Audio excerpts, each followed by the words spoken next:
Le top départ de cette deuxième étape. Deux coureurs n'ont pas terminé la première étape hier, nous vous le rappelons, avec Stéphane Bisseguer et Filippo Ganna qui n'ont pas terminé l'étape numéro 1. 2500 mètres de dénivelé positif annoncé. J'en avais un petit peu moins que ça. Moi j'en avais un peu moins de 2000. Si 2550. 2500. Ok, j'en avais un petit peu moins que ça. 209 km, c'est parti et ça part très fort avec la formation UnoX, avec la formation Bahrain Victorious. C'est Matej Mohoric qui est là. Et puis un coureur qui était déjà échappé hier également, c'est Bruno Armirail, le spécialiste du contre-la-montre qui est là dans les premières positions. Ewen Kostju pour l'équipe Airbnb Hotel. Yevgeny Fedorov avec Bruno Armirail, Brent Van Moer et Andreas Leknesund. On retrouve des champions nationaux à l'avant de la course aujourd'hui avec Leknesund et Fedorov. Maillot caché, évidemment, en raison de la pluie. On ne peut pas vous les montrer. Ils sont sous les vestes. Chute à l'avant. Fedorov et Leknesund, les deux champions nationaux présents en tête de course, qui sont au sol à 165 km de l'arrivée. Yevgeny Fedorov. Il a pris un sac ou quelque chose, non? Non, c'est le mec, je crois qu'en voulant le relever, il avait le parapluie avec lui. Ah bah Fedorov, il était en confiance en début de course. Moins, là il va être un peu moins. C'est lui qui part à la faute, glissade. 111 km encore à parcourir. Nous avons écouté Axel Laurence il y a quelques instants. Axel Laurence. Problème mécanique. Problème mécanique. Une nouvelle fois obligé de s'arrêter, un coureur de l'équipe Cofidis après Brian Coquard tout à l'heure. C'est Alexis Renard qui est tombé. Ah oui, il est tombé, regardez. Il était dans l'herbe complètement à l'extérieur. Le cadre qui est parti sur le côté, il est tombé, Alexis Renard. Oh la phare. Oui, il est bien tombé, la gamelle. Alors que devant on va certainement se battre pour le maillot de la montagne avec nos quatre hommes de tête, Andreas Leknesund, Brent Van Moer ici avec Yevgeny Fedorov en dernière position de cette échappée de 4 et Bruno Armirail. Bruno Armirail qui hier était à la bagarre sur le premier grimpeur, Jackie, pour aller chercher les points face à Benjamin Thomas qui s'est découvert un peu tôt. Oui, il était obligé, il n'a pas la pointe de vitesse d'un Matteo Vercher, la pointe de vitesse d'un Benjamin Thomas, donc il avait essayé d'anticiper, lui, on connaît ses talents de rouleur. Mais on connaît ses talents de grimpeur, vous avez recensé ces différents classements au Grand Prix de la Montagne sur différentes courses par étapes. Mais sur ce genre d'ascension, on fait plus appel à sa pointe de vitesse qu'à des véritables talents de grimpeur. Petit plateau, Bruno. Il y a moins de punchers dans ce groupe. Rappelons qu'aucun de ces hommes n'a de points au classement de la montagne, même si Bruno Armirail était échappé hier, il n'a pas marqué le moindre point. Bruno Armirail qui est en train de prendre l'ascendant là. Il a remis gros plateau. Il a remis gros plateau, mais Brent Van Moer ne va pas lâcher comme ça. Et Andreas Leknesund non plus. Et Bruno Armirail ne marquera pas de points aujourd'hui avec Andreas Leknesund qui va essayer de sauter sur la ligne. Brent Van Moer. Est-ce qu'il va réussir à passer au sommet? Oui. Le point qui était à prendre ici au sommet de cette première ascension, la côte de Cavron-Saint-Martin, et pour Andreas Leknesund. Attention. Leknesund, il veut le faire. Bruno, pas trop mal. En force le Bruno. Ah bah si, on va vraiment se le disputer. Oui, on va se le jouer. Peut-être que Brent Van Moer veut le faire à fond au cas où Arnaud Delis venait à jouer le maillot vert. Et ce sera pour Fedorov, j'ai l'impression. Le coureur le plus rapide. Ouais, devant Leknesund. La victoire de Yevgeny Fedorov. Et regardez derrière, on fait la bagarre, on a lancé Binyam Girmay, Jonathan Milan qui est là également, qui est en train de jeter toutes ses forces dans la bataille, le maillot jaune également. Joli. Tim Merlier aussi qui était là. Il est furieux. Jonathan Milan et Binyam Girmay, là il y a explication. Ouais, et puis derrière aussi, on a vu Paul Penouet et Brian Coquard s'expliquer. Je sais pas exactement ce qui s'est passé avant le dernier virage, mais... Quand on vous parle de nervosité, vous en avez une illustration. 52 km de l'arrivée, échappé, pas encore terminé. Non, on va résister. C'est dans 5, 4, 3, 2, 1. On peut l'annoncer, 52 km dans l'arrivée. Échappé terminé. Échappé terminé à 52 km de l'arrivée. Regroupement général, pour combien de temps? Oui, là ça commence à bien frotter puisqu'on va aller chercher le pied de la bosse avec une route qui va se rétrécir et c'est un sprint là. On assiste au sprint pour aller chercher le pied de cette difficulté, 3e catégorie. La côte du Haut-Pichot qui se dresse face aux coureurs maintenant. La côte du Haut-Pichot, on a parlé de ses pourcentages un petit peu plus tôt dans la retransmission. C'est relativement court. Est-ce que ça va passer pour tout le monde? Ce virage à droite, là, on demande au public de reculer. C'est encore Visma, Lise Bay qui va être en tête au pied de cette ascension. 1 km 100 à 9,4%. C'est parti pour cette côte du Haut-Pichot. Et c'est Wout van Aert qui prend les commandes du peloton au pied de cette ascension. Bon. Et regardez, Jonas Vingegaard est là juste derrière. Hein. Bon, il fera pas le sprint, hein, Wout van Aert. Hier, il a fait les points de la montagne, hein, Jonas Vingegaard. Voilà, je plaisante. Ouais, on va voir hein, si déjà dans cette ascension long d'1 kilomètre, est-ce que Jasper Philipsen, maillot jaune, ne va pas être déjà mis en difficulté. Il a abordé bien placé hein, le maillot jaune cette bosse, mais ça va faire des dégâts hein, déjà derrière. Il est calé dans la roue de Mathieu Van Der Poel hein. Pour l'instant Jasper Philipsen, on a vu l'ancien champion du monde et vainqueur d'étape sur les routes de Mur de Bretagne, alors que derrière on est en train d'avoir des premiers coureurs distancés.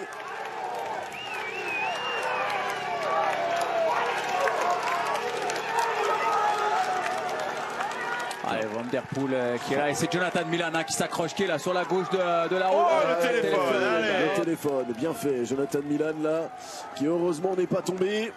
Et il s'accroche, Milan. Et ouais, mais il sait qu'il y a Jasper Philipsen qui est là, il veut rester au contact. Si Jasper Philipsen est capable de tenir, il veut être capable de tenir également, Jonathan Milan. Et Jake Stewart également, qui est dans les premières positions pour Israël, très très bien placé.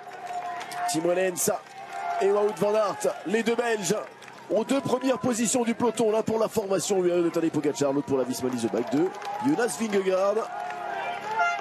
Bien le petit passage de bidon comme ça par-dessus les coureurs pour le coureur Red Bull.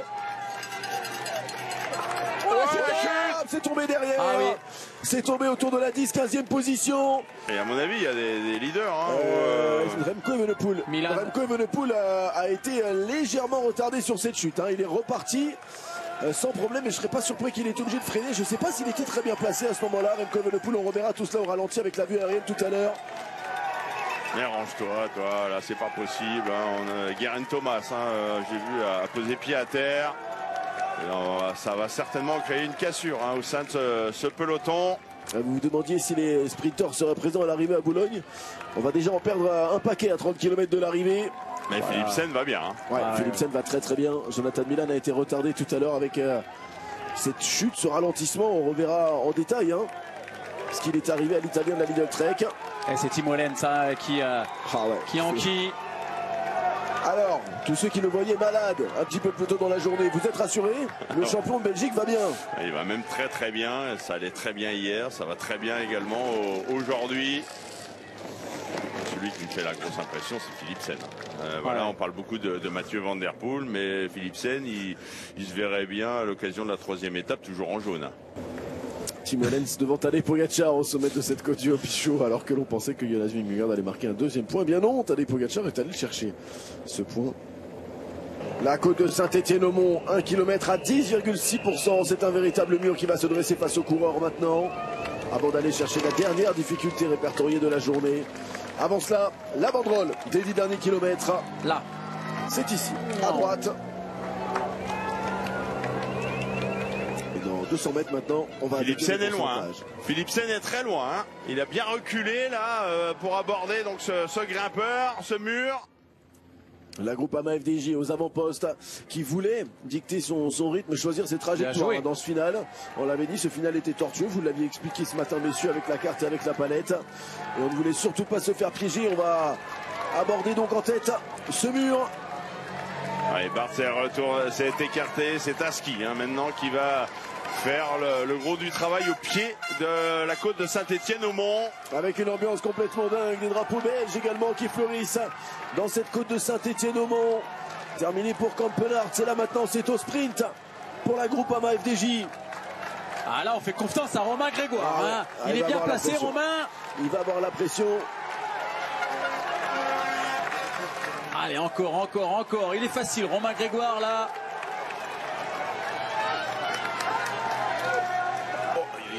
Ça va faire très très mal. Je cherche le maillot jaune, je ne le vois pas.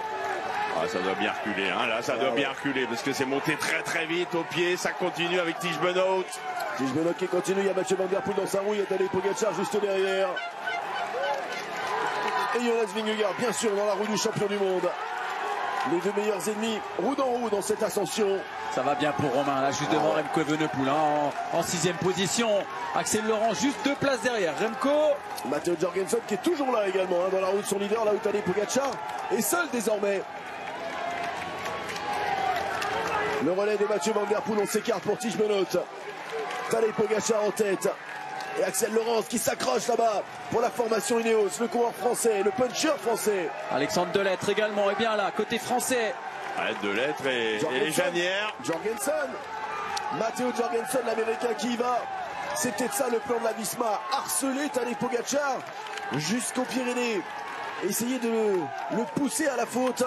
Hier, on l'a attaqué. Et ici, on l'attaque à 9 km de l'arrivée, non pas avec Vingegaard, mais avec Jorgensen. Allez, encore 300 mètres pratiquement pour aller au sommet. Et derrière, hein, on n'en aura pas terminé, hein, puisqu'il y a la bosse d'Outreau. Mathieu Van Der Poel derrière. Il n'y a plus grand monde, hein. Il n'y a plus grand monde. Il y a Remco Evenepoel et il y a Romain Grégoire qui est toujours là. Pas mal. Va bien le gamin. Waouh. Matteo Jorgensen, Tadej Pogačar, Jonas Vingegaard, Mathieu Van Der Poel, Remco Evenepoel et Romain Grégoire au milieu de ce plateau 5 étoiles. Et derrière ça va rentrer je pense hein, sur la bascule avec Axel Laurence notamment. On a vu hein, faire l'effort avec Kevin Vauquelin, Jonathan Narvaez. Il est juste là, Narvaez avec Axel, Lipovitz. On est en train de s'arracher pour essayer de rentrer. Et Philipsen qui est remonté. Ouais, le maillot jaune là-bas. Pas mal hein. Et de nouveau 2 petits points pour Pogačar. On rappelle que la dernière ascension répertoriée sera un petit peu moins difficile. Hein. Et Pogačar, qui avec 3 points passe en tête du Grand Prix de la montagne. Donc quitte à aller au protocole, il a tout intérêt à aller chercher l'étape et le maillot jaune. Hein. Et petit compte de Vauquelin qui est rentré avec un temps de retard. Bien fait de la part de Kevin Vauquelin. Et Remco également hein, qui a suivi. Qui s'imposera à Boulogne-sur-Mer. Aurons-nous un puncher type Mathieu Van Der Poel, aurons-nous un coureur du classement général comme Tadej Pogačar, Jonas Vingegaard ou un puncher comme Van Der Poel, Romain Grégoire qui est présent également ici, Axel Laurence. Réponse dans 6 km. La jonction s'est effectuée hein, là. Avec Oscar André qui est là. Ouais, qui marchait très fort hein, sur les routes du Tour de Suisse. Ouais, qui a partagé son stage avec ses stages de préparation au Tour de France avec Warren Barguil notamment. Wilson Powless qui est rentré, Geraint Thomas qui est rentré par épingle, qui est rentré. Mais pour combien de temps? Oh, Enric Mas il est loin derrière, j'ai cru l'apercevoir hein, dans les dernières positions. Et Philipsen qui n'arrivait pas à rentrer, Jackie est un petit peu derrière. Ouais, terminé, hein, Philipsen. Ouais, c'est pas... Il est là, c'est pas fini, ça va dépendre à... C'est Adam Yates qui... Mathieu Van Der Poel, qui ne veut surtout pas laisser passer sa chance. Mathieu Van Der Poel, qui veut que le maillot jaune reste dans la formation.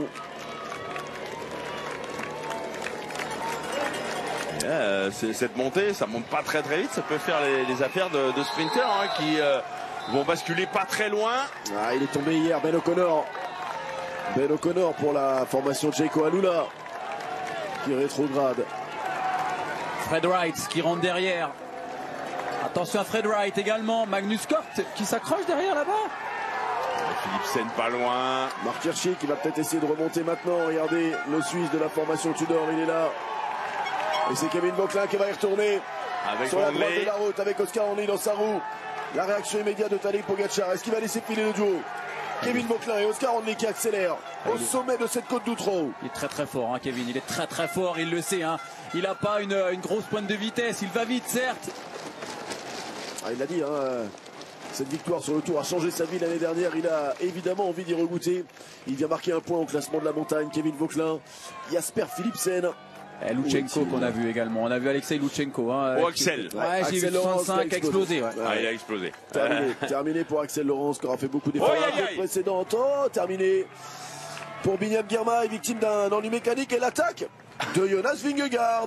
Avec qui dans la roue? Remco Evenepoel. Et qui dans la roue? Tadej Pogačar. Voilà, c'est pas mal. 5 km à parcourir et regardez, ils vont partir à 3. Le vent, il y a le vent maintenant. Vent de côté. Oh, c'est énorme. C'est énorme. L'accélération de Jonas Vingegaard. Remco Evenepoel est dans sa route. Tadej Pogačar, vont-ils s'entendre?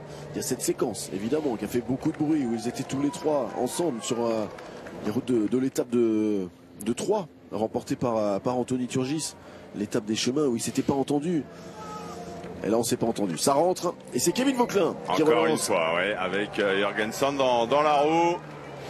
Quelle santé, hein, le leader de l'équipe Arkea BNB. Il s'envoie du lourd. Il prend des risques. Dans ce virage, il y va. Roglic qui va bouger également là avec Alexei Lutsenko. Allez, il y a une petite cassure là.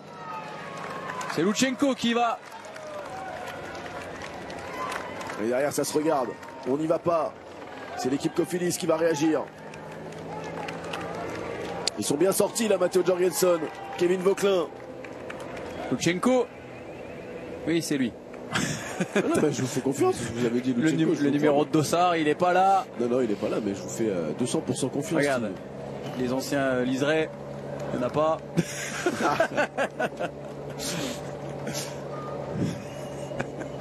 3 km 5.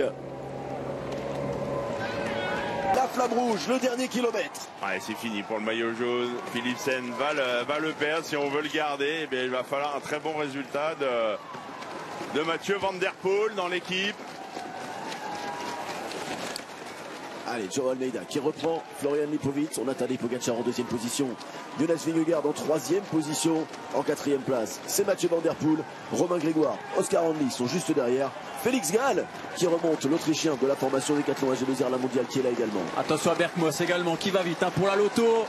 Ah, il y a le Berkmos, alors que Lennart Van Medvedt a chuté tout à l'heure. Berkmos lui est bien là. Bon, Tadej Pogacar qui patiente. On va essayer de lancer, regardez. Attaque de Julien Alaphilippe qui est là avec Mathieu Van Der Poel dans sa roue. Julien Alaphilippe qui va lancer, mais on est à 500 mètres encore. Ah, c'est loin. C'est très loin. Mathieu Van Der Poel qui patiente dans la roue du double champion du monde. Il est où Hirschi? Il est trop loin, Marc Hirschi. Il est trop loin. Il cherche Marc Hirschi mais ne le voit pas, il est beaucoup trop loin. Attaque de Vauquelin sur la gauche de la route. Ah, Julien Alaphilippe va y aller. L'anticipation de Kevin Vauquelin. Il y a ce virage gauche, on le rappelle, à 100 mètres. Ouais, mais Kevin Vauquelin il le prendra pas en tête. Ce sera Mathieu Van Der Poel. Tadej Pogacar qui va essayer de passer, qui va passer. Julien est bien placé dans la route. Pogacar, Vingegaard qui veut peut-être anticiper. Et Van Der Poel lance. C'est parti pour Mathieu Van Der Poel avec toujours le champion du monde Julien Alaphilippe dans sa roue. Tadej Pogacar. Julien Alaphilippe est un petit peu plus loin. Tadej Pogacar qui va faire l'effort. Est-ce que Mathieu Van Der Poel va tenir? Van Der Poel ou Pogacar? C'est pour Van Der Poel. Victoire pour Mathieu Van Der Poel en patron ici à Boulogne-sur-Mer après le succès de Jasper Philipsen hier à Lille. C'est Van Der Poel qui triomphe à Boulogne. Ouais, devant Tadej Pogacar, devant Jonas Vingegaard. Il vient prendre la troisième place. Il a lancé de très loin Mathieu Van Der Poel. On a vu que Romain Grégoire était peut-être un peu trop loin dans ce virage à 150 mètres de la ligne et doit se contenter d'une place d'honneur. Barreau d'honneur de Philipsen qui va évidemment perdre ce beau maillot jaune. Mais ça va être Mathieu Van Der Poel qui devrait prendre la tunique jaune. La prise de pouvoir de Mathieu Van Der Poel, mais surtout cette information. Les Français sont bien présents. Regardez, 50% du top 8 est occupé par des Français. 4 coureurs français aux 8 premières positions.